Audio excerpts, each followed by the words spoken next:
Coach. Hey. Some meeting of the basketball minds down there.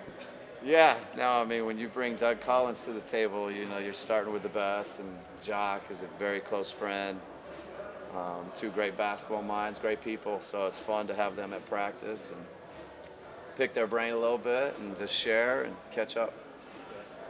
Injury-wise, Grayson said he went through everything today.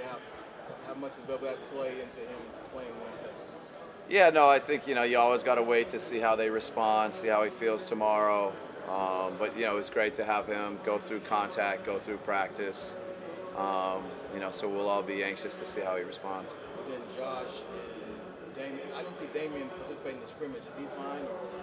Yeah, I think Damian is close, and, you know, I think he got some reps in the 5-on-5. I'm 99% sure he did. So, you know, I think he's close. And Josh is a little bit behind those guys, so he didn't have any reps in the live. And, you know, we'll continue to progress him along. Is Damian, is it a knee or something? No, it is, I don't, it's right hamstring, I think, right or left hamstring.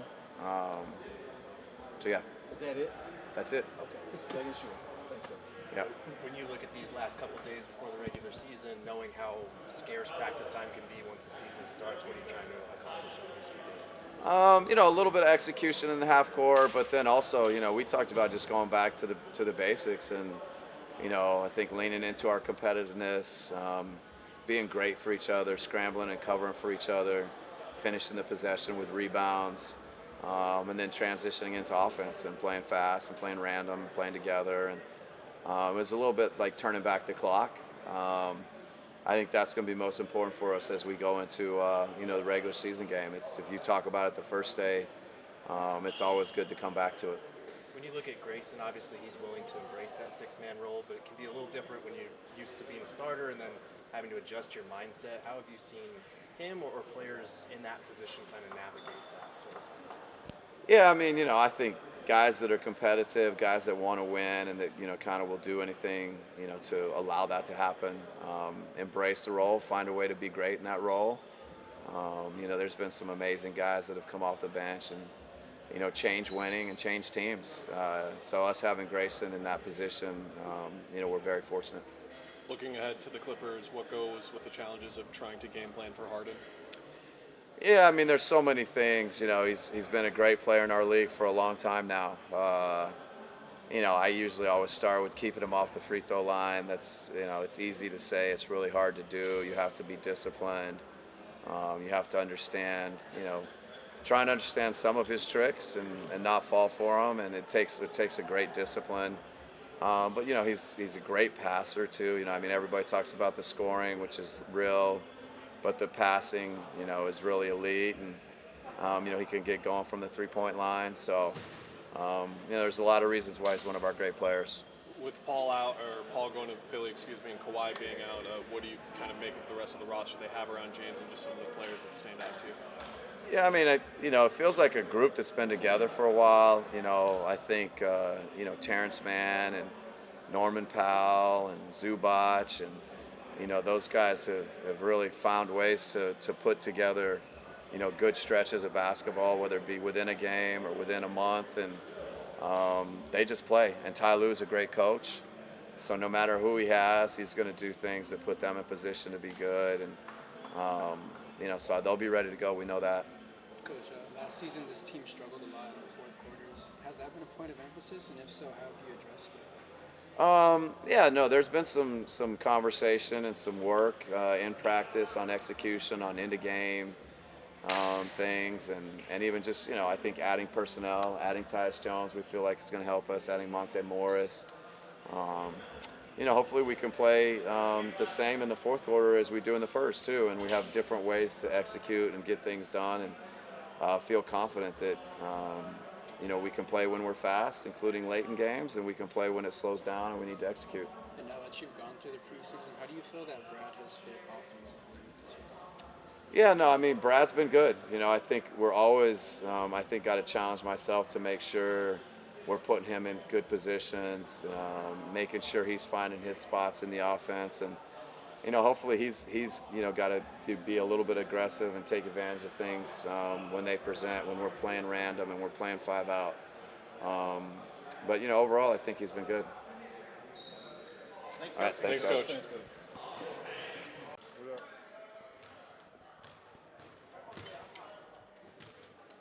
Surprised you made it on time for that game? Nah. No, not surprised.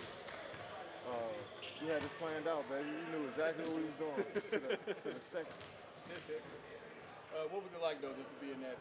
And I know you know Texas lost, but what was it like to be there for the game and have the guys go with you? Yeah, they said that was like the first top 5 matchup in like 15 years in Austin, so the energy was incredible. Great to show the guys kind of the origins of where I come from in this basketball thing. And, a couple of guys haven't been to Austin before, so it's cool to experience that. But it's great team bonding, team building with one another, man. We had a great time that day. Curious, what are you hoping to get out of these next couple of days before the season gets started for real? Well, just good reps. Just keep building. The more practice time you get, the better you are as a team. So it's great to get some time before the season to get to know one another even more as we start this thing. So it should be a fun start to the season. Is there a couple of things that you want to, I don't want to say address, but kind of work on before the open? Really everything, to be honest. You just keep building on the fundamentals of the game. Just non-negotiables, as you would say, what we're going to do on the defense side of the ball. I want to play together and move the basketball and play randomly on offense. Never stop playing on offense.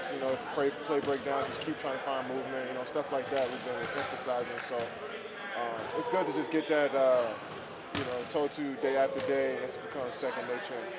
Muscle memory would be, kick in. On the defensive side of the ball, I know you talked about like individual pride.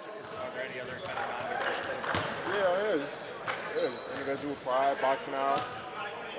Obviously you're going to have slippage and that stuff throughout the season. It's going to be good days. Some days are better than others, but just knowing that's just what our identity is and what we want to hang our hats on. If we get away from it for a game or two, we always got film of what we're doing, how we can do it at the best of our ability. So just keeping that in the back of our minds and understanding the flow of the season. Just keep grinding every day. With Tyus, what have been your impressions of this game now that you've gotten to play with him? Yeah, just a steady force, a guy that can go out there and almost not make any mistakes when he's handling the ball. Like I said, it's hard to stay mistake-free in this league, but cutting down on mistakes like that can help your team. He's one of the guys that understands that. And, guys shoot the ball as well, get into the paint, so we're lucky to have him. Kevin, I was curious to get your perspective on how lineups are kind of changing across the league. You got some teams like yourself, Sacramento, Memphis, who are going with 3 guards. And you got teams like Denver, who have like the more traditional 1 through 5. They look out like New Orleans might not even start with the center to start the year. Yeah, just what do you think about like the versatility it seems like teams are opening up to? Yeah, just love the way the game of basketball is going. It's almost positionless. So many guys can do different things. Seeing coaches emphasizes their fives playing some point guard throughout the game, bringing the ball up and initiating the offense. You got small ball guys, you got tall traditional guys, bigger teams like the Minnesotas of the world. I think Portland's going to be a big team this year. So Boston, you got big teams. So I just think the versatility around our league just shows that the brand of basketball and the skill of basketball has developed over time, and we continue to pushing the game forward. For you guys, does it make it more important for you guys to utilize your strengths even more, or you're not even thinking like that, really? We just want to play to what it is, play to our strengths and try to be the best version of us and build from there. Obviously this is a copycat league, and you see some stuff that you may implement to your game plan, but for the most part, we want to stick to our identity and be who we are as individuals and who we are as a team, and stick to that. Do you watch highlights from like 10 to 15 years ago and you can't believe the spacing? Yeah, right? Like only one spacing? Yeah. It's a fast-paced game, and every team's preaching getting up quick shots. And so earlier when I came into the league, it was about a slower pace and just kind of controlling the paint a bit. So it's a great transition from spreading the floor out and seeing guys' full skill packages. And it's been dope as a fan to watch, and it's been extremely fun as a player to play in it as well. Kevin, Coach Bud has been kind of preaching this talk is cheap mentality. Are you feeling that like around the team? I try to tell people this my whole life, my whole career, that talk is cheap. I mean, that's what people look at as leadership, is when you're vocal and when they can see the emotions on your sleeve, but it's all about your movements and your intent and what you're doing out there. And I think for the most part, it's about showing up and working hard. You can say all you want, but if you don't come to work, then what does it matter, So I'm glad Bud said that. That's always been what I stand on and how I approach this thing. And, it's going to be times when you need to speak up, but more times than not, you're going to have to show it with your actions in this league. You can't talk your way out of shit here. So it's good that a coach understands that, and just get people who follow our team to understand that. Is that a good thing as far as with the team overall, hearing that from the coach, that this is what it is?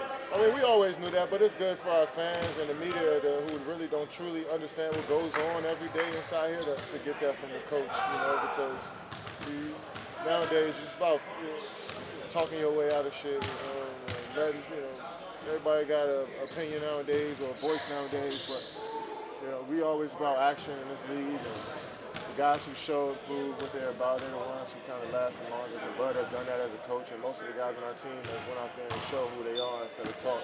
You said that last year during the playoffs. It was like game 3, and you were like, hey, look, man, I can go in there and say whatever. Yeah, because a lot of people question my leadership as an individual because I'm naturally a quiet guy in front of people I don't know, you know what I'm saying, or not comfortable with. And then you come in here and then you kind of see what the dynamic is of a team where it's not a lot of talking all the time from the players. It's more so guys putting in work, listening to the coaches. You got input here and there, but the coach is the one that's with the main voice. And so it's good that your coach can kind of get the fan base an insight on kind of what goes on with us. As a team, obviously you guys have like one collective goal this season, but you personally, are you setting any goals for yourself? Just keep showing up day to day and work as hard as I can every rep, man. And, just the simple things of the game. I'm trying not to put goals on the wall, what I want to achieve, and kind of just let it flow. I work my way up to being a player that can shoot anytime I touch the ball and kind of do whatever I want on the floor. So I'm trying not to worry about setting goals that happen if I just got good intentions and being a good teammate, just playing as hard as I can and practicing as hard as I can. Thanks, Kenny. Yeah.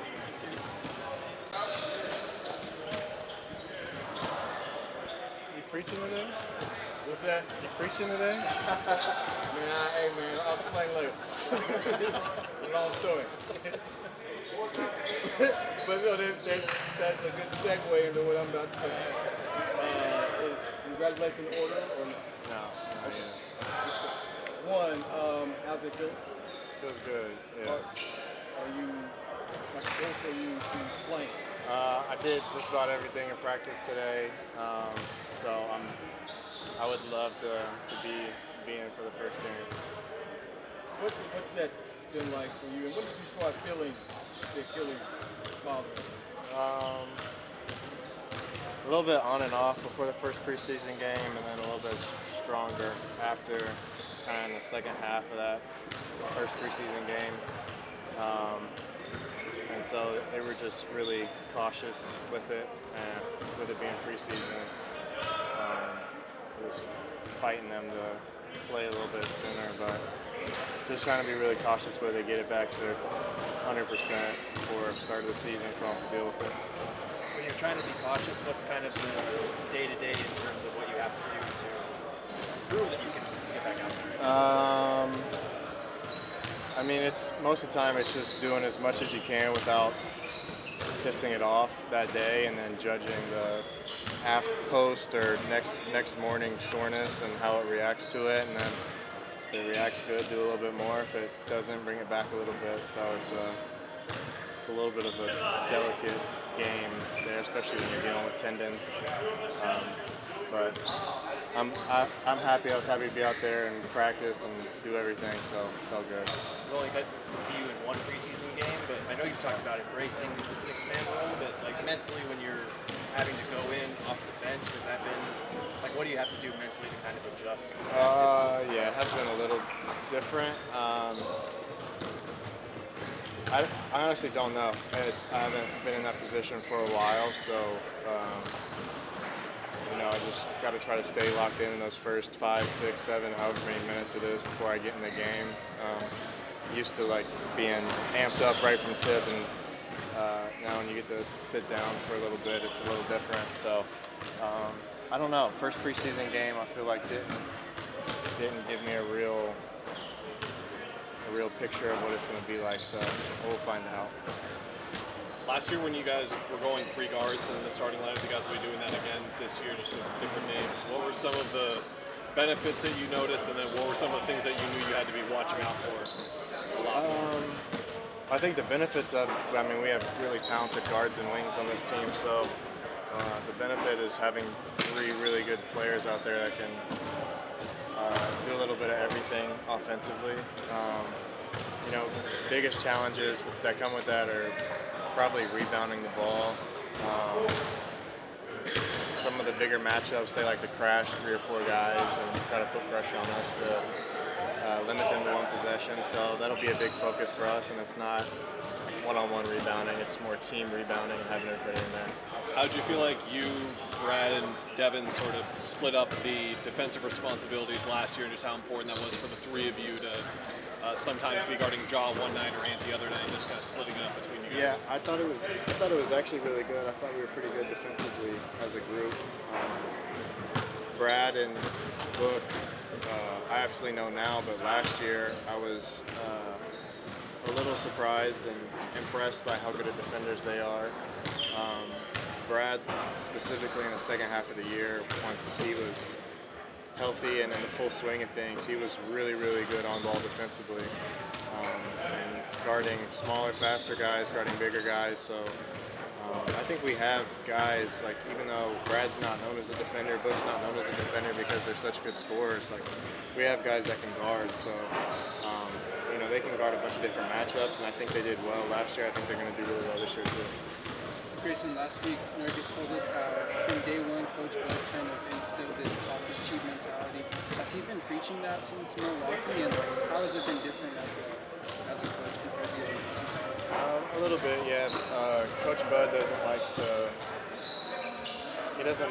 overcoach or over-explain. Like, he likes to tell you how he wants it done, and you go out and do it, and if it works out a little bit differently, but you think it's better, he's kind of just like, you guys are the ones out there, you're going to figure it out. So,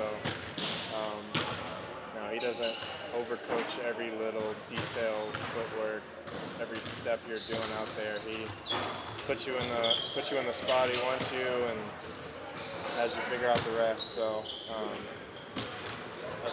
I kind of like that from him as a coaching style. And, he's always said he doesn't want to be the guy who's just talking about doing the right things on film over and over and over again. We got to go out and do it, and so I think that's a good mentality to have. Thank you, Grayson. Thank you.